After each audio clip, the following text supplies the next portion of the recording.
மாண்புமிகு முதலமைச்சர் ஜோசப் விஜய் அவர்களின் 100வது நாள் ஆட்சி மக்கள் நல ஆட்சியாகவும் மாற்றத்தை நோக்கிய பயணமாகவும் வெற்றி நடை போடுகிறது. ஹாலிடேஸ்னாலே அது நம்ம ஜிடி ஹாலிடேஸ் தான். GT holidays, South India's #1 travel brand. You know you are special when you're with GT Holidays. ஆதநேயர்களுக்கு அன்பு வணக்கம். இன்று நம்மோடு மூத்த பத்திரிகையாளர், அரசியல் விமர்சகர் திருமிகு TSS மணி அவர்கள் அமர்ந்துள்ளார். வணக்கம் மணி சார். இன்னைக்கு அறிவாலயத்தில் திமுகவுடைய செயற்குழு கூட்டம் முடிவு எடுத்திருக்காங்க. பல முக்கியமான முடிவுகளை எடுத்திருக்காங்க சார். குறிப்பாக திமுகவை பொறுத்த வரைக்கும் அந்த மாவட்ட செயலாளர் பதவி என்பது ஒரு ஜில்லா கலெக்டர் பதவின்னு சொல்லுவாங்க. ஒரு சில பல முக்கியமான ஆளுமைகள் அவங்க கட்டுப்பாட்டில் ஒரு மாவட்டத்தை வச்சுருப்பாங்க. கிட்டத்தட்ட ஒரு 7-8 தொகுதிகளுக்கு மேலே வச்சுருக்காங்க. திமுக இந்த தேர்தல் தோல்விக்கு பிறகு தங்களுடைய கட்டுமானத்தை ஒரு ரீகன்ஸ்ட்ரக்ஷன் மறுகட்டமைப்பு செய்வதில் தீவிரமாக இருந்தாங்கலாம் நாம் பார்த்துக்கிட்டு இருந்தோம். மிகப்பெரிய முடிவுகள் எடுத்திருக்காங்க. 2 தொகுதிகளை உள்ளடக்கியது தான் ஒரு மாவட்டம்ங்கிற முடிவுக்கு வந்திருக்காங்க. குறிப்பாக 70 வயதிற்கு மேற்பட்டவங்களுக்கு கட்சி பதவி கிடையாது, ஒரு ஏஜ் லிமிட்டை கொண்டு வந்திருக்காங்க. பல்வேறு நடவடிக்கைகளை எடுத்திருக்காங்க. இதை எப்படி சார் பார்க்குறீங்க? அதாவது கண்கட்ட பிறகு சூரிய நமஸ்காரம் ஆகுது. கண் கெட்டு போச்சு, அதுக்கு பிறகு சூரிய நமஸ்காரம் பண்ணால் கண்ணுக்கு பயன் இல்லைங்கிறீங்க. இல்லை, திராவிட முன்னேற்ற கழகம் அதனுடைய தொடக்க காலத்தில் இருந்து அதனுடைய இடைக்காலத்தில் உள்ள பயணமெல்லாம் இந்தியாவையே பிரமிக்க செய்தார். சரி, பிரமிக்க செய்தது என்பது அவர்கள் ஆட்சிக்கு திருப்பி திருப்பி வந்தார்கள் என்பதல்ல. ஏன்னா அவர்களை விட அதிகமாக வந்தது எம்ஜிஆர் கட்சி. ஆமாம். அதனால் லேட்டாக வந்தாலும் லேட்டஸ்ட் அந்த மாதிரி ஆகிட்டார் அவர். அதனால் இவங்க அதை வச்சு பிரமிக்க செய்யலை. அமைப்பு கட்டுமானத்தில் அது தலைவர் கலைஞருடைய பங்களிப்பு தான். அதாவது கீழிருந்து தேர்தல்கள் என்பதாக வைத்து அதிலிருந்து வட்டச் செயலாளர்களையோ அல்லது கிளை செயலாளர்களையோ அல்லது ஒன்றிய செயலாளர்களையோ அல்லது பகுதி செயலாளர்களையோ, நான் கிராம நகரம்னு சொல்கிறேன். ஆமாம். அதே மாதிரி நகரச் செயலாளர்களையோ அல்லது மாநகர செயலாளர் அல்லது வட்டச் செயலாளர்கள் அல்லது பகுதி மாவட்ட செயலாளர்கள் கொண்டு வருவது என்பது தான் வழமை. ஓகே. அப்போ இப்படியாக பொதுக்குழுவிலும் செயற்குழுவிலும் பொதுக்குழுவுக்கு வரணும், செயற்குழுவுக்கு வரணும்னு சொல்லி போட்டு பெரிய முண்டுவாங்க திமுக உள்ள. பெரிய விஷயம். அண்ணே சொல்லுங்கண்ணே, கொஞ்சம் நமக்கு பொதுக்குழு உறுப்பினர் போட்டுருன்னு சொல்லுங்கண்ணே. ஓகே, எல்லாம் சொல்லுவாங்க. சரி, மாவட்ட செயலாளர் சொல்லுங்கண்ணே. மாவட்ட செயலாளர் தான் செய்யணும். மாவட்ட செயலாளர் தான் இந்த தொகுதியில் வேட்பாளர்களை தேர்வு செய்வதும். ஓகே, மாவட்ட செயலாளர் தான் அந்த அளவுக்கு பவர். ஓகே. அதிகாரத்தை மாவட்ட செயலாளர்கள்கிட்ட கொடுத்து அது கீழ் நோக்கி கொண்டு போவதற்கும் இந்த வட்டாரத்தில் திராவிட முன்னேற்ற கழகத்தினுடைய அதிகாரத்தை வலுப்படுத்துவதற்கும் தலைவர் கலைஞர் ஏற்பாடு செய்தது. அவ்வளோ சிறப்பாக நடந்துச்சு. இந்திய துணைக்கண்டத்தில் எந்த கட்சியும் கிடையாது, கம்யூனிஸ்ட் கட்சியிலும் இல்லை. கம்யூனிஸ்ட் கட்சியில் இப்படி தான் இருக்கணும். ஓகே. ஆனால் வர வர அது நிறுத்தி போச்சு. கலைஞரும் அவரை மீறிய ஒன்று இருக்கு. ஓகே. இது அவர் உணர்வுபூர்வமாக செய்தது. அமைப்பு ரீதியாக, ஜனநாயக ரீதியாக தேர்ந்தெடுக்கப்பட்டவர்கள் மூலமாக அதிகாரத்திற்கு வர வேண்டும், பிரதிநிதிகள் வர வேண்டும் என்பது அவர் உணர்வுபூர்வமாக கன்விக்ஷன் செய்தது. ஆனால் இந்தியாவினுடைய இந்த நாடாளுமன்ற பாதைன்னு ஒன்று இருக்குல்ல, ஆமாம், அதிகாரத்தில் பங்கு பெறுவதற்காக ஆட்களை தயார் செய்யும் பாதை. இது என்னன்னு சொன்னால், யார் உள்ள நுழைஞ்சாலும் கரப்ட் பண்ணிடும், ஊழல்படுத்திடும். சரி, அது அவ்வளோ வலுவாய்ந்தது. இங்கே போராளி, நாங்கள் மக்கள் இயக்கத்தின் போராளி, அப்புறம் எம்எல்ஏ ஆகிட்டீங்க, அதுனா அப்படியே பணம் கிடைக்கும், அதிகாரம் கிடைக்கும், ஒரு மமதை கிடைக்கும், அப்படியே ஆள் மண்டை வீங்கி போகும். மண்டை வீங்கி போச்சுன்னா ஃபினிஷ் தான். அதுக்கப்புறம் மனிதனாக, மாண்புடையவனாக, மனிதாய்மனை கொண்டவனாக, மனித உரிமையை மதிப்பவனாக இருக்க மாட்டான். இப்படியாக பண்ணக்கூடிய ஒரு எலக்டோரல் சிஸ்டம் இந்தியாவில் இருக்குது. இதை அவர் கண்டுக்கலை, அல்லது இது அவரை சுடலை. அண்ணாவை கூட ஏன்னு கேட்டால் இது பெரியார் சுட்டிச்சு, எவன் வந்தாலும் பரவாயில்லன்ட்டு. அதனால தான் தேர்தலில் பங்கு கொள்ளாமல் இருந்தார். ஆமாம், தேர்தலில் பங்கு கொள்ளாத இயக்கங்கள் என்பது வேறு, அவர்களுடைய பார்வை வேறு. இவர்கள் எல்லாருமே ஸ்டேட்டஸ் குவா அப்படின்னு சொல்கிறோம் ஆங்கிலத்தில். அதில் உள்ள அந்த நாடாளுமன்ற பாதையில் உட்கார்ந்தாச்சுன்னா ஃபினிஷ். அப்படி பழுதுபட்டு அதில் அதிகாரத்தை சுவைத்ததனால் அந்த மாவட்ட செயலாளர்கள், அந்த மாவட்டத்தில் உள்ள அமைச்சர்கள், அந்த மாவட்டத்தில் அவர் தான்ப்பா நம்ம டிஸ்ட்ரிக்ட்டுக்கு மினிஸ்டரு அப்படிமா. ஆமாம், நம்ம மாவட்டத்துக்கு அமைச்சர் அவர் தான். மாவட்டத்தில் ஒரு அமைச்சர் வந்தால் அந்த மாவட்டத்துக்கே அமைச்சர். அப்போ மாவட்ட செயலாளர்களே அமைச்சர்களாவது, அமைச்சர்களே மாவட்ட செயலாளராவது. இப்படியாக அந்த அதிகாரத்தை சுவைத்தல் என்பதை அண்டி நிற்பது மற்றவர்கள். யார்? வட்ட செயலாளர்களோ, பகுதி செயலாளர்களோ, நகர செயலாளர்களோ, மாநகர செயலாளர்களோ. ஆமாம், அண்டி நிற்பது என்ற நிலம் வந்துடும் அந்த அமைச்சர் பதவியில் இருப்பார். இல்லை, தலைவர் கலைஞர் சரியாக ஒன்று புரிஞ்சார். என்னன்னா, என்னதான் கழகத்தை நீ கட்டி காத்தாளர், என்னதான் கழகத்திற்கு தலைவராக வந்து உட்கார்ந்தால் என்ன, அரசாங்க பதவி இருக்குல்ல, அதில் போய் முதலமைச்சராக உட்காருவது என்பதுதான் கழகத்தை விட சிறந்தது, அதிக அதிகாரம் புரிஞ்சதுனால தான் அங்கே வந்து தலைவராக அண்ணாவுக்கு பிறகு நாவலர் நெடுஞ்செழியன் வர வேண்டும் என்பதெல்லாம் கொண்டு வந்து ஒரு பக்கம் லாபி இருக்கு. இன்னும் பச்சையா சொன்னால் முதலியார் லாபி இருக்குன்னு வச்சுக்கோ. தலைவர் கலைஞர் வந்து முதலமைச்சர் தான், என்ன அண்ணாவுக்கு பிறகு முதலமைச்சராக முதல்ல ஆக்கி முதலமைச்சர் தான் தலைவராக இருக்குதுன்னு கொண்டாந்தார். இதைத்தான் முதலமைச்சராக இருந்து கொண்டு எடப்பாடியாரும் என்ன ஒருங்கிணைப்பாளர்னு சொல்லி ஓபிஎஸ்ஸை போட்டுட்டு, இவர் வெறும் இணை ஒருங்கிணைப்பாளரை போட்டுட்டு முதல்வருக்கு அவரை துணை முதல்வர்னு ஆக்கிவிட்டு அதன் மூலமாக கோல வச்சு கட்சியை கண்ட்ரோல் பண்ண. ஆமா, எடப்பாடியாரும். அப்போ இந்த அரசாங்க அதிகாரம் என்பது இருக்குது, நான் சொல்ற தேர்தல் அரசியல் மூலமாக உள்ள நாடாளுமன்ற பாதையில் உள்ள அரசாங்க அதிகாரம் என்பது அது சால சிறந்தது, அது உயர்ந்தது, அது வலுவானது, அதுதான் கூர்மையானது, அதுதான் தீர்மானிக்கக்கூடியது. அதனால் எத்தனை ஜனநாயக தன்மையுடன் வளர்ந்த கழகங்களை கூட அமைக்கிறோம். சரிதானா? இதற்கான வரலாறு இருக்கு. ஓகே.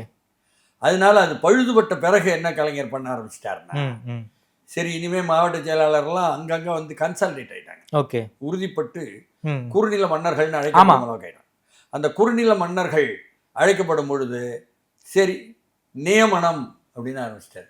தேர்தலுக்கு பதிலாக நியமனம். தேர்தல் அறிவிப்பாரு சுமனாஜி, தேர்தல் அப்புறம் நடக்காது, கச்சா முச்சா சண்டை போடுவாங்க.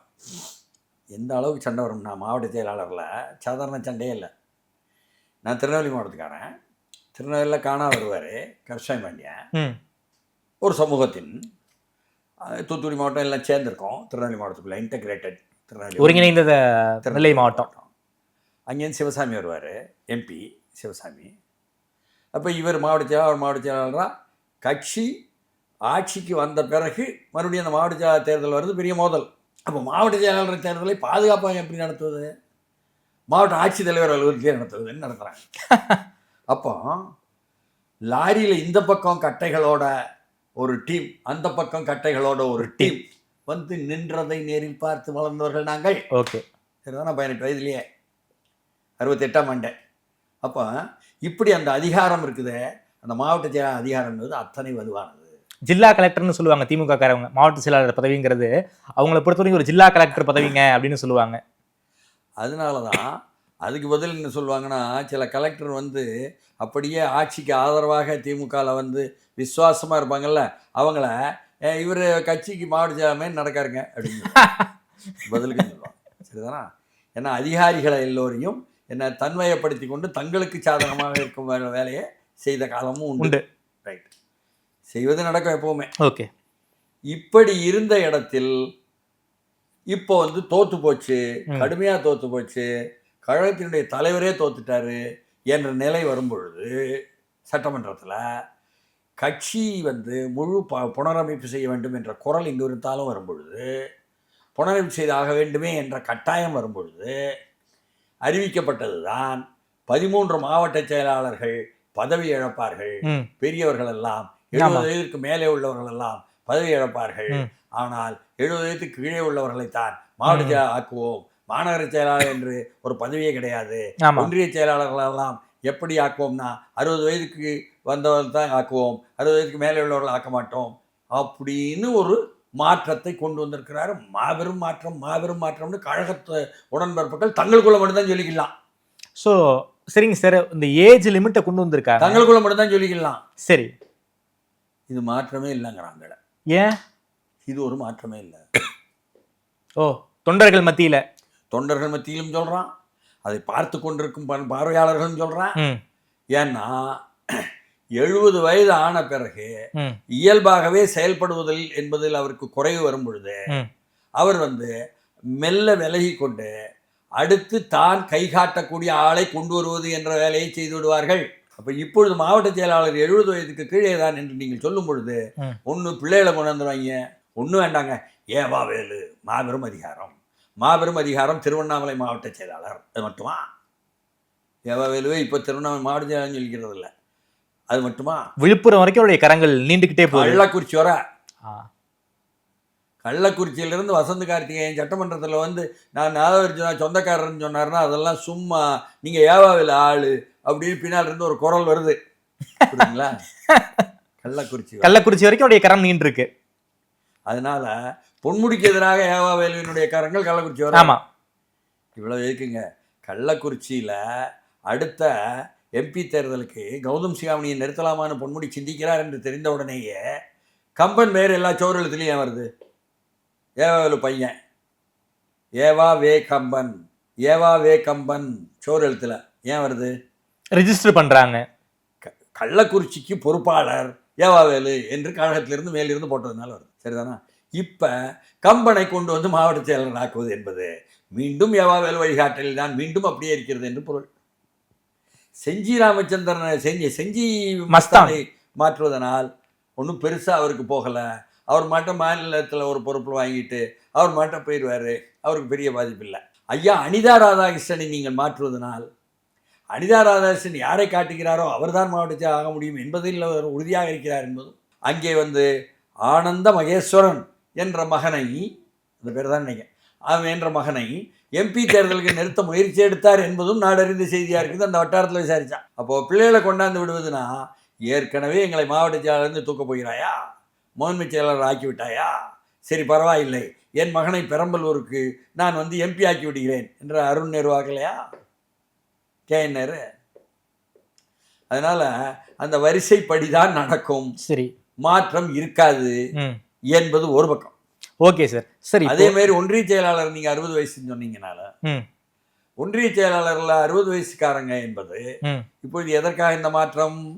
இந்த தோல்வியில் இருந்து கட்டமைப்பை, திராவிட முன்னேற்ற கழகத்தின் கட்டமைப்பை முழுமையாக சீரமைப்பு செய்து என்ன புதிய பொலிவுடன் கட்டுவதற்கும், இளைஞர்களை மேலே கொண்டு வருவதற்கும், இளைஞர்களை மேலே கொண்டு வர வேண்டும் என்று கேட்டுக்கொண்டே இருக்கிறாரே என உதயநிதி ஸ்டாலின், அதற்கும் என்றால் அனிதா ராதாகிருஷ்ணனுக்கு பதில் ஜோயலை கொண்டு வந்துடுவாங்களா மாவட்ட செயலாளரா? நிச்சயம் கொண்டு வர முடியாது. கொண்டு வந்தால் அது மாற்றம் தான். ஆனால் அவர் எப்படி விட்டு கொடுப்பாரு? இதுவரை பொருள் சேர்த்ததெல்லாம் சேர்த்தாச்ச, எப்படி விடுவாங்க? கீதாஜீவனுக்கு பிரச்சனை இல்லைன்னு ஆயிடுது. வேணா இன்னைக்கு ரீசெண்டாக ஸ்டண்ட் அடித்ததுனால 2 தொகுதிக்கு ஒரு மாவட்ட செயலாளர் எனும் பொழுது கோவில்பட்டிக்கும் என்ன விளாத்திக்குளத்துக்கும் சேர்த்து மாவட்ட செயலாளர் மார்க்கண்டேயன் என்பது உறுதியாகிவிட்டதுன்னு மார்க்கண்டேயன் நினைப்பார். இது அங்கே கதையா? இப்படி ஒவ்வொரு ஏரியா வைஸாக நீங்கள் உள்ளே பூந்து பார்த்தா தளபதி போய்விடுவார் மாநகர செயலாளர் அங்கே மாவட்ட என்று சொன்னால் தளபதி போனால் சந்தோஷம் சொல்லிவிட்டு எல்லாருமே நினைக்கிறாங்க என்பது அங்குள்ள வட்டமாக இருக்கு. மதுரையை சொல்கிறீங்க? ஆமாம், மதுரையை பொறுத்தவரை இப்படியாக சார். அது மட்டும் இல்லாமல் கட்சி மாவட்டத்தை ஒரு 110 கட்சி மாவட்டமாக உருவாக்கியிருக்காங்க, 110 மாவட்ட செயலாளர்கள். இதன் மூலமாக புதிய முகங்களுக்கு வாய்ப்பு கிடைக்கும்ல சார்? நல்ல விஷயம். ஆனால் இளைஞர்களை கொண்டு வர முடியுமா என்ற கேள்விதான். இப்போ உதாரணத்துக்கு எடுத்துக்குவோம்.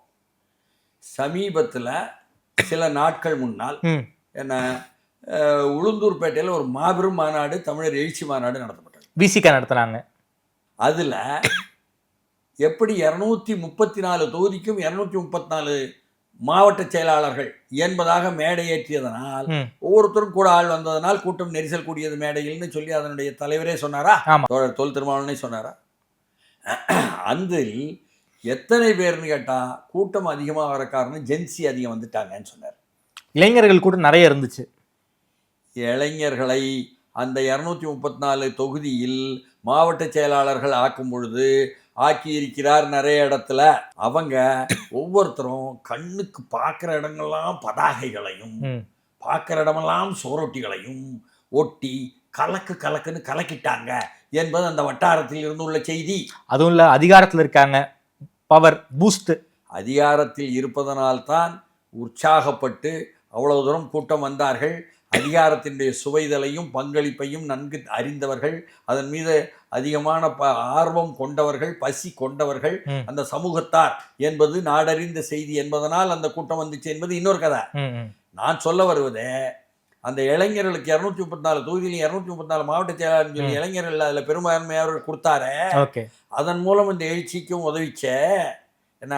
ஆனாலும் அதிகாரத்தை சார்ந்துதான் அது வருகிறது என்பதும், தாவேகா என்பதுதான் அந்த அதிகாரத்தில் கொண்டு வந்து அமர்த்தியது என்பதும், தாவேகா தான் எதிர்காலமாக இருக்கிறது தமிழ்நாட்டில் என்பதும் என்ற புரிதலிலும் அந்த இளைஞர்கள் வந்திருக்கிறார்கள் மாவட்ட செயலாளர்கள் என்று சொன்னால் அவர்களுடைய உணர்வுகளை ஒட்டி தான் நாம் வாழ முடியும் என்பதனால் தான் அதனுடைய தலைவரே தாவேகாவுடன் கூட்டணி என்பதை அந்த கூட்டத்திலிருந்து அறிவிச்சார். ஆமா, பிரச்சனை என்னன்னா, இது தாவேகாக்கு தான் பலனே தவிர விடுதலை சிறுத்தைகளை உடைத்து விடலாம் என்று என்ன நம்பிக்கொண்டோ அல்லது நப்பாசை பெற்றுக்கொண்டோ அல்லது இருக்கிறார்கள் என்றோ திமுகவை பற்றி எல்லோரும் சொல்வார்களே, அந்த திமுகவுக்கு அது பலத்தை அடிதான். ஓகே, உள்ளபடியே இப்போது நான் திராவிட முன்னேற்ற கழகத்தினுடைய கழகத்துக்குள்ள வர்றேன், கட்டமைப்புக்குள்ள. இதே போல இளைஞர்களுக்கு நீங்கள் இந்த 110 மாவட்ட செயலாளர்கள்ட்ட கொடுத்துட முடியுமா? கஷ்டம். நீங்க 50 பேருக்கு கொடுத்துட முடியுமா? முடியாது. ஏன்னா ஒவ்வொரு பெருந்தகைகளும் அவர்களுடைய பிள்ளைகள், அவர்கள் கைகாட்டுபவர்கள் என்பதில் தான் இருப்பார்கள் என்பதுதான் நடக்கப் போகிறது.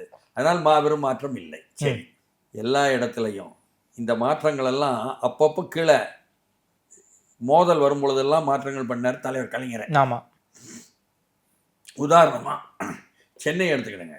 சென்னையில் 1996ஆம் ஆண்டு 94ஆம் ஆண்டு பஞ்சமி நில மீட்பு இயக்கம் என்பதை ஜெயலலிதா காலத்தில் நடத்திவிட்டு அதையொட்டி கருப்பன் ஐஏஎஸ் அவர்களை, ஓய்வு பெற்ற ஐஏஎஸை முன்னிறுத்தி அந்த பஞ்சமி நில மீட்பு இயக்கம் என்ன கூட்டு நடவடிக்கை குழு என்பதை நாங்கள் நடத்தி கொண்டிருக்கும் பொழுது அங்கே நாங்கள் பார்த்த செய்தியே என்னென்னா, 96 மேயர் பதவியை சென்னையில் என்ன பட்டியலினத்துக்கு தான் கொடுக்க வேண்டும் என்றிருந்த சட்டத்தை மாற்றி தன் மகனை கொண்டு வர வேண்டும் என்பதற்காக சட்ட திருத்தத்தை செய்தார் கலைஞர்.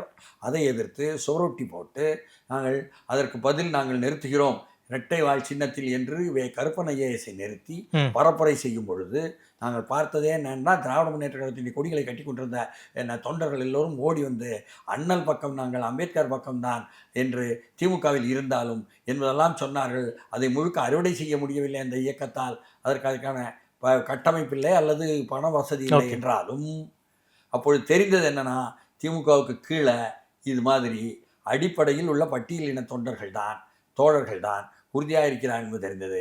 இதை ஒரு குறிப்பிட்ட எதிர்க்கட்சியினுடைய தொலைக்காட்சியில் பேசும் பொழுது கட்சியில் மூத்தவர்கள் சரியானவர்கள் எல்லாம் ஓரங்கட்டப்படுகிறார்கள். இங்கே அதிகமாக வேலை செய்த பரிதி இளமொழி ஓரங்கட்டப்படுகிறார். அவருக்கு என்று சொல்லிப்பட்டு ஒரு பொறுப்பு இல்லை என்ற விஷயங்களை எல்லாம் சொல்லும் பொழுது, அப்படி ஒரு மத்திய சென்னை அதாவது தென் சென்னை, வட சென்னை, மத்திய சென்னை என்று மாவட்டங்களை டிஆர் பாலு கையில் 3 ஒருங்கிணைந்திருக்கும் போது ஆடி சேவை கையிலிருந்து டிஆர் பாலு கைக்கு வந்த பிறகும் அதற்கு பிறகு மாற்றும் பொழுது கலைஞர் மத்திய சென்னை மாவட்ட செயலாளர் ஆக்கிவிட்டு பரிதி இளவரசியை பிறகு மத்திய சென்னை மாவட்ட செயலாளர் என்ற பதவியே கலைத்தாரே. அப்பொழுது பரிதிக்கு என்ன அடுத்து கொடுத்தார் என்ற கேள்வியை கேட்டதனால் மறுநாளே உயர்மட்ட குழு என்பதாகவும் கொண்டு வந்து பரிதிக்கு இணை மாவட்ட செயலாளர் என்ற பொறுப்பை கொடுத்தார் தலைவர் கலைஞர். சரிதானா? அதே மாதிரி என்ன மு. ராமநாதன் மாதிரி பேச்சாளர் கிடையாது, கோயம்புத்தூரில் மிகச்சிறந்த உழைப்பாளி. அவர் வசதியாக இல்லை என்பதனால் அப்பொழுது என்ன நோயுற்றிருக்கிறார், அவரை கவனிக்க இல்லை என்றவுடன் உடனடியாக மருத்துவமனைக்கும் அவரை அனுப்புவதற்கு அடுத்த நாளே என்ன செயற்குழுவில் முடிவெடுத்து அறிவித்து அவருக்கு உடனடியாக உயர்மட்ட குழுவில் ஒரு உறுப்பினர் ஆக்கினார் தலைவர் கலைஞர். இதை எதிர்க்கட்சியினுடைய தொலைக்காட்சியில் நான் பேசியதுக்கு பிறகு இப்படியாக மாற்றங்கள் கொண்டு வந்தாலும் அதற்கு பிறகும் கூட அதே போல் பெண்கள் என்பது அது எப்போ நடக்குது என்று சொன்னால், தெற்கே இங்கே பஞ்சமி நில மீட்பு இயக்கம் என்று சொல்லிப்பட்டு என்ன வடக்கே உள்ள ஆதிராச சமூக மத்தியில் மாபெரும் இயக்கம் எழுந்த நேரத்தினுடைய தாக்கமாகவும் 95 கொடியங்குளத்தை ஒட்டி காவல்துறையினுடைய தாக்குதலை எதிர்த்து மாபெரும் இயக்கமாக தேவேந்திர குல மக்களுடைய இயக்கமும் நடந்த நேரத்தில் 2 பக்கம் இயக்கம் என்பதாக வந்த பிறகு பட்டியல் இனத்திற்கு கொடுக்கிறோம் என்று ஒவ்வொரு மாவட்டத்திலும் ஒரு இணைச் செயலாளர் கொடுத்தார் கலைஞர். அப்பொழுது மாநகர மாவட்ட செயலாளரையே திருநெல்வேலியில் கொடுத்தார் ஜெயலலிதா. புரியுதுங்களா? அதே போல் இப்பொழுது தலித் மக்களுக்கு அதே மாதிரி கொடுக்க முடியுமா? தாவேகாவில் கொடுத்திருக்கிறார்களே, மாவட்ட இணைச் செயலாளர் கொடுக்கிறார்கள், அல்லது அங்கே உளுந்தூர்பேட்டை பகுதி பார்த்தீங்கன்னா ஒன்றிய செயலாளர் கொடுக்கிறார்கள். இந்த அளவுக்கு கொடுக்க முடியுமா? அதை மற்றவர்கள் ஏற்றுக்கொள்வார்களா? திராவிட முன்னேற்ற கழகத்தில் உள்ள இடைச்சாதியினர் ஏற்றுக்கொள்வார்களா என்ற கேள்வி ஒரு பக்கம் நிற்குது. ஏன்னா வெறும் இந்த மாற்றம் மட்டும் காணாது. சரி, அடுத்து பார்த்தா பெண்களுக்கு அதே போல கொடுக்க வேண்டும் என்ற விஷயத்தையும் அப்பொழுதே கிளப்பிய பிறகு ஒவ்வொரு மாவட்டத்திலும் அப்படி இணைச் செயலாளர் என்பதையும் கொடுப்பதற்கு தலைவர் கலைஞர் துணிந்தார். அது தொடர்ந்து செயல்பட்டதா, அது இயக்கமானதா என்ற கேள்வி இல்லை. ஆனால் மகளிர் அணி எல்லாம் கேட்டுக்கொண்டார்கள் என்பதாக கனிமொழி பக்கத்திலிருந்து செய்தி போனதாக ஒரு செய்தி வந்து கொண்டிருக்கிறது. என்னன்னு கேட்டால், ஒன்று துணை பொதுச் செயலாளராக இருக்கக்கூடிய கனிமொழிக்கு ஒன்று பொதுச் செயலாளர் கொடுங்கள், அல்லது முதன்மை செயலாளர் கொடுங்கள், அல்லது இணை பொதுச் செயலாளர் கொடுங்கள் என்பதாக பெண்கள் கேட்டுக்கொண்டிருக்கிறார்கள். பெண்கள் பிரதிநிதித்துவமா என்ற கேள்வி வருகிறது. அதனால சாதாரணம் அல்ல இந்த மாற்றம் என்பது, இத்தனை ஆழமானது. இத்தனையும் இருந்தாலும் யாரை எதிர்த்து? இன்று அதிமுகவை எதிர்த்தா? தாவேகாவை எதிர்த்து. சரி, தாவேகா என்பது என்ன? Composed of what? எப்படிப்பட்ட வயதுக்குள்ளவர்களை சேர்த்து ஒரு சேர்க்கையாக தாவேகா நிற்கிறது? பெரும்பான்மையான இளைஞர்கள் கட்டமைப்பு தான். 30 to 40 வயது வரை வயதை சொல். இது 70 60 பேசி கொண்டிருக்கோம். என்ன அது 30 to 40 வயது? 30 கூட இல்லை சார், நம்ம 18 20 வயசுல இருந்தே கூட சொல்லலாம் சார். அப்படியா? 20 to 40 வச்சுக்கலாம். 30 to 40 வச்சுக்குவோம். ஓகே. அவர்கள் ஒரு 80க்கு மேற்பட்ட சட்டமன்ற உறுப்பினர்களும் 20க்கு மேற்பட்ட அமைச்சர்களும் இருக்காங்க. அப்படி இருக்கும் பொழுது நீங்கள் 50க்கு கீழே இறங்கலையே சார் இன்னும். ஓகே. அப்போ எப்படி சேலஞ்ச் பண்ண முடியும்? எப்படி சவால் விட முடியும்? எப்படி போட்டி போட முடியும்? அதற்கான கட்டமைப்பா இது. ஸோ தாவேகாவோட போட்டி போடணுங்கிறதுக்காக தான் இப்படிப்பட்ட நிர்வாக சீரமைப்பு அவங்க பண்ணியிருக்காங்களா? எல்லோருமே நிர்பந்தம் வந்து விட்டது. தாவேகாவுடன் போட்டி அல்ல, உலகம் முழுக்க இளைஞர்களுடைய எழுச்சி வந்து விட்டது. ஓகே. இன்றைக்கு இருக்கக்கூடிய இந்த டிஜிட்டல் யூத் என்று சொல்லக்கூடிய அந்த இளைஞர்கள், ஓகே, ஜென்சி என்று எல்லோரும் சொல்கிறார்களே, ஜென்சிக்காகத்தான் நாங்கள் ஆரம்பிக்கிறோம் என்றெல்லாம் திராவிட முன்னேற்ற கழகம் சொல்கிறது. அதெல்லாம் இங்கே அமுலாகுவது என்பதை தங்கள் கட்சி கட்டமைப்புக்குள்ளேயும் கொண்டு வர வேண்டும் என்பது விசிகாவுக்கும் அந்த நிர்பந்தம், திமுகவுக்கும் அந்த நிர்பந்தம், திமுகவுக்கும் அந்த நிர்பந்தம், எல்லோருக்குமே வரும். ஓகே. இதே மாதிரி தான் வந்திருந்த பழைய காலத்து செய்திகளை சொன்னேன். அப்படி வந்த நேரத்திலும் கூட என்ன, பெண்களுக்கு முக்கியத்துவம்னு சொல்லி போட்டு பெண்களுக்கு 33 விழுக்காட்டுக்காக எல்லா மாவட்டத்திலும் ஆர்ப்பாட்டம் நடத்துங்கள் என்று தலைவர் கலைஞர் அறிவித்தார். அப்பொழுது ஒவ்வொரு மாவட்டத்திலும் அந்த மகளிர் அணிக்காரர்கள் பெண்கள் முன்னால் வந்து நின்றால் லாரியில் நின்றுக்கிட்டு ஆர்ப்பாட்டம் பண்ணுவாங்க. புரியுதுங்களா? அப்போ நீ போமா, நீ பின்னால் போய் நில்லுமா என்று தள்ளி விட்டு மாவட்ட செயலாளர், மாவட்ட இணை செயலாளர், மாவட்ட பொருளாளர், மாவட்ட தலைவர், என்ன அவைத்தலைவர் எல்லாரும் வந்தது முன்னால் ஆண்கள் நின்றது தானே வரலாறு. திராவிட முன்னேற்ற கழகத்தில் அந்த ஆணாதிக்கத்தை உடைத்து இவன் வரலையே. சரி, அதே போல் ஜென்சி டிஎம்கே என்பதாக போட்டுக்கிட்டு ஜென்னிசட் டிஎம்கேன்னு சொல்லி போட்டு பனியனில் போட்டுக்கொள்ளலான்னு தவிர பதவியில் போட்டுக்கொள்ள முடியுமா என்று கேட்கும் பொழுது, அவர்களுடைய பிரச்சனைக்காகவும் கூட போராட்டம் வரும் பொழுது, தம்பி நீங்கள் பின்னால் நில்லுங்க தம்பி, மாவட்டம் நிற்கிறார்கள் முன்னால் என்று சொல்லாத மாவட்டம் இருந்தாது தமிழ்நாட்டில். அப்போ மாவட்டம் என்பது 70 வயதுக்காரர்கள், 69 வயதுக்காரர்கள், 68காரர்கள் என்றால், ஒன்றியம் என்பது 60 வயதுக்காரர்கள், 59 வயதுக்காரர்கள், 58 வயதுக்காரர்கள் என்றால் என்ன, அங்கே இளைஞர்கள் எங்கே வர முடியும்? அதனால் மீண்டும் முன்னே வர முடியாது என்னும் பொழுது அந்த மாபெரும் இளைஞர் பட்டாளம் ஒன்று அலையென வருகிறதே கீழே, ஒரு தனி நீரோட்டமாக, ஒரு உள் நீரோட்டமாக வருகிறதே என்ன, அந்த நீரோட்டத்தினுடைய பிரதிநிதித்துவமாக இங்கே வரப்போவதில்லை. அதனால புறநிலையும் உங்களுக்கு உதவவில்லை, அகநிலை ரீதியும் அதற்கு தயாரில்லை. அதனால் இங்கே இடைச்சாதியினர் அல்லது ஆதிக்க சாதியினர் அல்லது செல்வாக்கு பெற்ற சாதியினருடைய ஆதிக்கங்களையோ அல்லது சமமாக பட்டியலினத்திற்கோ அல்லது ஆண்கள் என்ற பாலினத்தினுடைய ஆதிக்கத்தையோ அல்லது மூத்த தலைமுறை என்பதனுடைய ஆதிக்கத்தையோ எப்படி உடைக்க முடியும்? 110 கொண்டு வந்ததுனால இவர்கள் எப்படி விட்டுக் கொடுப்பார்கள்? மாநில ரீதியாக பொறுப்பு வந்தவர்களும் தன் பிள்ளைகள் இல்லாமல் என்ற கேள்விகள் எல்லாம் கேள்விகளாகவே நிற்கின்றன. ஓகே. அப்படின்னா நீங்கள் சொல்கிறத பார்த்தா திமுகவில் நடந்தது ஒரு மிகப்பெரிய மாற்றம் இல்லை, நிர்வாக சீர்திருத்தம் இல்லைன்னு சொல்கிற வரீங்களா சார்? இல்லை, அவங்கள பொறுத்தவரை நிர்வாக சீர்திருத்தம் மாற்றம். ஆனால் அந்த மாற்றம் சமூகத்தில் மாற்றத்திற்கு பயன்படுமா என்பதை நினைக்கிறேன். Okay sir. அதே போல இன்னொரு விஷயம், ஒன்றிய அளவில் கிளை அளவு இருக்குல்ல, அதுல முதலில் திராவிட முன்னேற்ற கழகத்தில் தான் இதுவரை இல்லாத அளவுக்கு ஒரு முதல்ல ஒன்று எடுத்தோம் தேர்தலுக்கு முன்னாலேயே. அங்கே சோழவந்தான் வட்டாரத்தில் இருக்கக்கூடிய பிரமலை கள்ளர்களில் திராவிட முன்னேற்ற கழகத்திற்கு வந்தவர்களே கிடையாது, இப்பொழுது வருகிறார்கள் என்று அவர்களை பொறுப்புகளில் கொண்டு வந்தாங்க. அப்படி சில பாசிட்டிவான அனுதாபங்களும் இருக்கிறது, ஆதாரங்களும் அப்பொழுது உதாரணங்களும். அவர்கள் பொறுப்புக்கு கொண்டு வரப்பட்டார்கள். அது அதிமுகவில் இல்லை.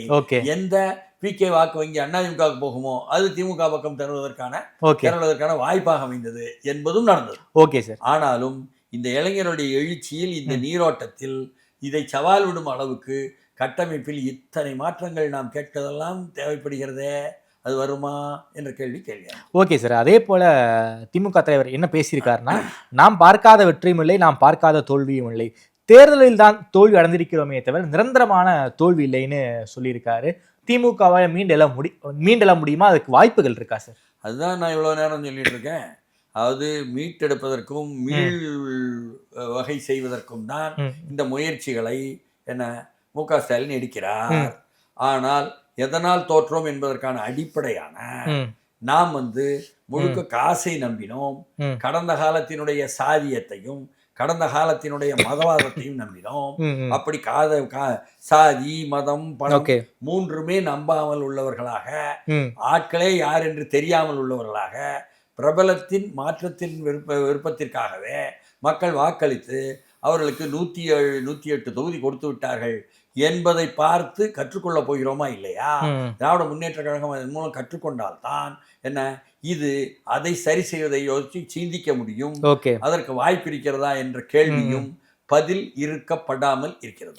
அதே போல நாம் தோல்வி அடைந்ததற்கு பல காரணங்கள் இருக்கு, இருந்தாலும் நிர்வாகிகளுடைய செயல்பாடும் ஒன் ஆஃப் தி காரணம்னு சொல்லியிருக்காரு. அதை நாம மறைக்க தேவையில்லை. முதல்ல நம்ம கிட்ட தவறு இருக்கு, அந்த தவறை நாம் முதல்ல ஒத்துக்கணும் அப்படிங்கிறாரு. நம்ம கிட்ட இருக்கக்கூடிய தவறுகளை கண்டறிய தவற விட்டோங்கிறாரு. அதாவது நிர்வாகிகள் மீது தவறுகள் இருக்கு, அதை நம்ம அட்ரஸ் பண்ண மிஸ் பண்ணிட்டோம்னு ஒத்துக்கிறாங்களே சார். தோல்விக்கான காரணங்களை இப்ப புரிஞ்சிருக்கு. தேடுகிறார், மறுபடியும் வெளியே தேடுகிறார். தேட வேண்டியது உள்ளே. முதல் குடும்பம் தான் காரணம் என்பதாக சொல்வதையெல்லாம் வாயை அடைத்து விட முடியுமா? ஓகே. முதல் குடும்பத்தில் கட்சியிலும் கழகத்திலும் அரசாங்கத்திலும் பொறுப்பில் இல்லாதவர்கள், சுத்தமாக இல்லாதவர்கள் வெளியில் இருந்து இயக்க முடியும் என்பது என்ன பொருள்? கட்சியையும் அவுட் சோர்சிங் கொடுத்தாச்சு, அரசாங்கத்தையும் அவுட் சோர்சிங் கொடுத்தாச்சு என்பதாக பொருள்படாதா? ஓகே. அதிகாரிகள் ஆட்சி என்பதையும் தாண்டி அவுட் சோர்சிங் என்பது ஆபத்து இல்லையா? அது தவறு என்பதை உணர்ந்தார்களா, ஒப்புக்கொண்டார்களா? அப்போ அவங்க பக்கத்துல இருந்து என்ன வருதுன்னா, நீங்கள் எங்கள் மீதே குற்றம் சொல்லாதீங்க, எழுத்தாணி நிறுவனத்தின் மீதே. அதை நாங்கள் தேர்வு செய்து இன்ன போடாதீங்க, வேட்பாளராக இன்ன போடுங்கன்னு ஒரு ஆலோசனை கொடுக்குறோம். தீர்மானிக்கிற பொறுப்பு அவர்கள் தானே, நாங்களா என்ற கேள்வியும் இருக்கு. அப்போ மாமா மேலேயே பழி விழுதா என்ற கேள்வியும் விவாதமாகும். Okay sir. அதாவது உங்க பாணியில சொல்லணும்னா திமுகவுடைய இந்த தோல்விக்கு முதல் குடும்பமும் ஒரு காரணம் நாம சொல்லிக்கலாமா? நான் முக்கிய காரணம்னு சொல்லிட்டு இருக்கேன். முக்கிய காரணமே அவங்க தானா அப்படின்னு? ஏன்னா வணிகம் என்பதை முதன்மைப்படுத்தி தலைவர் கலைஞர் இருந்தால் அரசியல் என்பதை முதன்மைப்படுத்துவார், வணிகம் என்பதை முதன்மைப்படுத்தியதனால் கலைஞர் இருந்தால் சென்ஸ் பண்ணுவாரு, கூப்பிட்டு கேட்பாரு, என்னையா உன் ஊர்ல எப்படியா இருக்கு நிலைமை, யூத் எல்லாம் வந்துட்டான்னு சொல்றீங்களேயா, அவன்லாம் நம்மகிட்ட வர மாட்டானா, நம்ம சொல்ற பெரியார் அண்ணாவெல்லாம் கேட்க மாட்டானா, சினிமாக்காரன் இப்படிலாம் போவானா என்று கேட்பார்.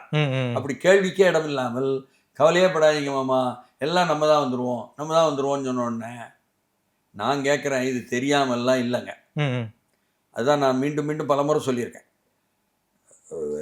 விஜய் ஒவ்வொரு ஊராக போகிறாரு, திருச்சி போகிறாரு முதல்ல, அப்புறம் பெரம்பலூர் வராரு, நாகப்பட்டினம் போகிறாரு, திருவாரூர் போகிறாரு இல்லையா? அப்போது திருவாரூரில் இருக்கக்கூடிய அனைத்து தொகுதிகள்லையும் 4 தொகுதிகள்லையும் உள்ள ஆதி திராவிடர் அணி என்று திராவிட முன்னேற்ற கழகத்தில் இருக்கு. அணியில் உள்ள பொறுப்பாளர்களை எல்லாம் கூட்டி எங்கன்னு சொல்லணுமா, கொரடாச்சேரியில் பூண்டி கலைவாணர் இப்பொழுது எழுந்து பேசுகிறாரே, முதல்வருக்கு கூட பேரவைத் தலைவருக்கு கூட நன்றி சொல்கிறாரு. அந்த பூண்டி கலைவாணனுடைய அலுவலகத்தில் அந்த கூட்டம் ஒன்று கூடப்படுகிறது 3 மாதம் முன்னால. யாரு? தேர்தலுக்கு முன்னாடி. விஜய் திருவாரூர் வருவதற்கு முன்னாடி 3 மாதம் முன்னால்னா தேர்தலுக்கு 1 வருடம் முன்னாடி, 1 வருஷத்துக்கு முன்னாடி, கரெக்ட், அல்லது 10 மாதம் முன்னால்னு அர்த்தம். அப்போ யார் அதில் அட்ரஸ் பண்ணுறாங்க, கேட்குறாங்க, கோவிச்செழியன் உயர்கல்வி அமைச்சராக டெல்டாவிற்கு அமைச்சரே இல்லையே என்ற குரல் எழும்பும் பொழுது நானும் டெல்டாக்காரன் தான் என்று சொன்ன முதல்வர் அவர் கோவிச்செழியனை அமைச்சராக்கியவுடன் நல்ல பேச்சாளர் கோவிச்செழியன், மிக சரளமாக பேசுவார், எல்லோருடையும் அப்படி பழகுவார், நல்ல அறிவுஜீவி, அவருக்கு நற்பெயர் உண்டு, நல்ல மரியாதை உண்டான், மீண்டும் வெற்றி பெற்றிருக்கிறார், அது ரைட். அவர் இறங்கி உட்காந்துக்கிட்டு ஏன் திருவாரூர் மாவட்டத்தில் 4 சட்டமன்ற தொகுதியிலையும் நமக்கும் சிபிஐ சிபிஎம்முக்கும் என்ன பின்னால் இருந்த பட்டியல் இனத்தினுடைய இளைஞர்கள் எல்லாம் விஜய் நோக்கி போகிறார்கள். விஜய் அங்கு வருகை தருவதற்கு 3 மாதம் முன்பு. பயங்கரமான செய்தி இது. இதை நான் அப்பவே சொன்னேன், யாரும் கண்டுக்கல. மறுபடியும் சொன்னேன், யாரும் கேட்டுக்கல. இப்போ ஆய்வு செய்யும் பொழுதாவது சொல்லணுமே, டெல்டா மாவட்டமாச்சே என்பதாக சொல்கிறேன். ஆமாம். அப்போ இப்படி கேட்க முடிந்ததுன்னு சொன்னால் உங்களுக்கு அப்பொழுதே ஸ்மெல் பண்ணிட்டீங்க, நுகர்ந்துட்டீங்க. அங்கே வந்து இளைஞர்கள் எல்லாம் போகிறார்கள் என்று, என்ன அங்கே நோக்கி போகிறார்கள் என்ற விஷயமும் தெரிஞ்சுக்கிட்டீங்க. இது சென்னையினுடைய கோட்டை, அப்படியே ஓட்டை விழப்போகிறது என்றெல்லாம் சொல்லி கொண்டிருந்தோம். அத்தனை விஜய்க்கு போய்க்கிறது, கீழே வந்து அப்படித்தான் இருக்கிறது என்றெல்லாம் சொன்னோம். யாருக்கோ ஆதரவாக பேசுகிறா என்றெல்லாம் எல்லோரும் வந்து புரளி பேசினார்கள். உண்மை என்னென்னா யதார்த்தத்தை பார்த்த மாதிரி சொன்னோம். இது டெல்டா மாவட்டத்தில் இப்படி நடந்ததே, அப்படியானால் தமிழ்நாடு எங்கும் இப்படி இளைஞர்கள் போய்கொண்டிருக்கிறார்கள் என்று தெரியுமே. தெரிந்திருந்தும் தாவேக்காவை நீங்கள் ஒரு பெரிய சக்தியாக எழும் என்று ஏன் எதிர்பார்க்கவில்லை? அது ஏன் ஒரு சவாலாக இருக்கும் என்று நம்பவில்லை? நாங்கள் பார்க்கவில்லை. நாங்கள் அதிமுகவைத்தான் எதிரியாக பார்த்தோம், நாங்கள் தாவேக்காவை பார்க்கவில்லை. அதுதான் நாங்கள் செய்த பிழை என்று இப்பொழுது எல்லோரும் மேலிருந்து கீழ் வரை ஒப்பிப்பவர்களுக்கு நான் கேட்கிறேன், உங்களுக்கு தெரியும், தெரிந்தும் தடுத்தது யார்? உதயசந்திரனுக்கு பதில் உதயசூரியனுக்கு பதில் உதயச்சந்திரன் பொறுப்பெடுத்தவர் சொன்னாரா? அல்லது ஆய்வு பண்ணி நாங்கள் தர்றோம், நிறுவனம் வச்சுருக்கோம் என்று சொன்ன சைடில் இருந்து மாப்பிள்ளைட்டிருந்து அப்படி வந்துச்சா? கவலைப்படாதீங்க மாமா, நம்ம எல்லாமே பணம் கொடுத்தா சரியாக போயிடும் என்று சொல்லக்கூடிய அந்த பாணி இருக்கே, வணிக மொழி. அந்த வணிக மொழி அரசியல் மொழியா? இல்லை. இங்கிருந்து போய்கொண்டிருக்கிறார்களே என்று கேள்வி கேட்டாரே, கோவிஷேனை அனுப்பி கேட்கி வைக்க வைத்தீர்கள, அது அரசியல் மொழி. அதை எப்படி தடுப்பது என்று பேசினாரே அந்த கூட்டத்தை கொரடாச்சேரியில், அது அரசியல் மொழி. ஆனால் எல்லாமே காசு கொடுத்தா சரியாக போயிடும் என்பது சொல்வது வணிக மொழி. திராவிட முன்னேற்றக் கழகம் அரசியல் ரீதியாக உள்ள கட்சியே தவிர வணிக ரீதியான கட்சி அல்ல. அப்போ நீங்கள் அதை வந்து கமர்ஷியலாக்க முயற்சி பண்ணால், இப்படித்தான் பாரதிய ஜனதா கட்சியும் இப்படித்தான் ஆர்எஸ்எஸும் இன்று சீரழிந்து கொண்டிருக்கின்றன. ஆர்எஸ்எஸ் என்பது ஒரு வலுவான சக்தி என்று வெளியே உள்ளவர் நினைத்து கொண்டிருக்கிறார்கள். உள்ளே உள்ளவர்களுக்கு தெரியும் ஒன்றும் இல்லாமல் போய்கிட்டு இருக்குது, ஓட்டை பெருசாக விழுந்துக்கிட்டு இருக்குதுன்னு. முழுக்க கமர்ஷியலைஸ் ஆகி வணிகமயமானதுனால், அதுவும் வணிகத்தனமாகி தான் தனக்கு சேர்க்க வேண்டியது என்பதாக ஆகும் பொழுது, அதுவும் அதனுடைய சரியான கொள்கையாக தவறான கொள்கை என்பதை தாண்டி கொள்கையே இல்லை என்ற அளவுக்கு கீழே போய் கொண்டிருக்கிறது. ஓகே சார், அதாவது இன்னொன்று சொல்லியிருக்காங்க சார், நாம் கம்பேக் கொடுப்பதில் ஸ்பெஷலிஸ்ட்டு, மீண்டும் சிறப்பான கம்பேக் கொடுப்போன்னு சொல்லியிருக்காரு திமுக தலைவர். நீங்கள் ஒரு வார்த்தை என்னுடைய பேட்டியிலேயே சொல்லியிருக்கீங்க, திமுக என்பது ஒரு மூழ்கி கொண்டிருக்கும் கப்பல்னு சொல்லியிருக்கீங்க. கம்பேக் என்பது சிறப்பாக கொடுப்போங்கிறாங்க. கம்பேக் சாத்தியமா? கம்பேக் என்ற ஆங்கில சொல்லும் மீண்டு வருவோம்ங்கிறாங்க. என்ன ஸ்பெஷல், நம்மெல்லாம் ஸ்பெஷலிஸ்ட் ஆங்கில சொல்லும் அவருக்கு வந்து இப்போ உதவியை செய்திருக்குது. சரி, என்ன முத்துவேல் கருணாநிதி ஸ்டாலினுக்கு. ஆனால் அது வந்து பயன்பட்டுருக்கு தவிர, இதெல்லாம் வார்த்தையால் சொல்லலாம். அதனால் இந்த சொற்கள் எல்லாம் என்ன ராங் ப்ரோ, அது ராங் ப்ரோ, சிஎம் சார் கான்ஃபிடென்ட்டாக இருங்க என்ற ஆங்கில சொல்லுக்கு பதில் அல்ல. சரி, அதாவது மூழ்கி கொண்டிருக்கும் கப்பல் தானா? ஆமாம், அதனால தானே இந்த முயற்சி. ஓகே, இந்த முயற்சி வெற்றி பெறாதுன்னா அதுதானே. நான் சொல்வது வயது வரம்பு என்று நீங்கள் எப்பொழுது எடுத்தீர்களோ அப்பொழுது 70, 60 என்று பேசினீர்களோ, நான் 50 கீழே பற்றி பேசிக்கிட்டு இருக்கிறேன். ஓகே, அப்போ வந்துருச்சே. ஸோ மறுபடியும் அதே தவறு தான் திமுக பண்ணிக்கிட்டு இருக்காங்க. மறுபடியும் அதை தான் செய்கிறாங்க. ஓகே, மறுபடியும் அவர்கள் வணிக மொழி தான் பேச முடியும். மறுபடியும் அவர்கள் ஆணாதிக்கத்தை விட்டோ, என்ன சாதிய செல்வாக்குகளை விட்டோ என்ன வெளியே வந்துவிட முடியுமா? அல்லது குறுநில மன்னர் மனோபாவத்தை விட்டு என்ன அகன்று வந்துவிட முடியுமா என்ற கேள்விகள் எல்லாம் கேள்விகளாக ஒவ்வொரு மாவட்டத்திலும் தொக்கி நின்று கொண்டிருக்கிறது. ஓகே சார், நன்றி சார். திமுக நடந்திருக்க மாற்றம் பெரிய மாற்றம்னு திமுக சொல்கிறாங்க, அதெல்லாம் மாற்றமே இல்லை. குறிப்பாக 40 வயதிற்கு கீழே நீங்கள் வந்து பல்வேறு முயற்சிகளை எடுத்துருக்கணும் அப்படின்னு பல்வேறு விஷயம். 50 கீழே வாங்க, 50 கீழே வாங்கன்னு பட்டவர்த்தனமாக பேசியிருக்கீங்க. பல்வேறு விஷயங்களை ரொம்ப வெளிப்படையாக உடச்சி பேசியிருக்கீங்க. இல்லை, அது மட்டும் இல்லை, கீழே உள்ளவர்களை பற்றி கேள்வி கேட்குறவங்கெல்லாம் இந்த மாதிரி அவங்க வீட்டு பிள்ளைகளே வரக்கூடாதுலாம் சொல்கிறாங்க என்பதெல்லாம் இணையத்தில் திமுக சார்பு இணையத்திலே வந்தாச்சு. ஆமாம், பல்வேறு விஷயங்களை பற்றி ரொம்ப வெளிப்படையாக பேசியிருக்கீங்க. நேரில் பேசியமைக்கு நன்றி மணி சார்.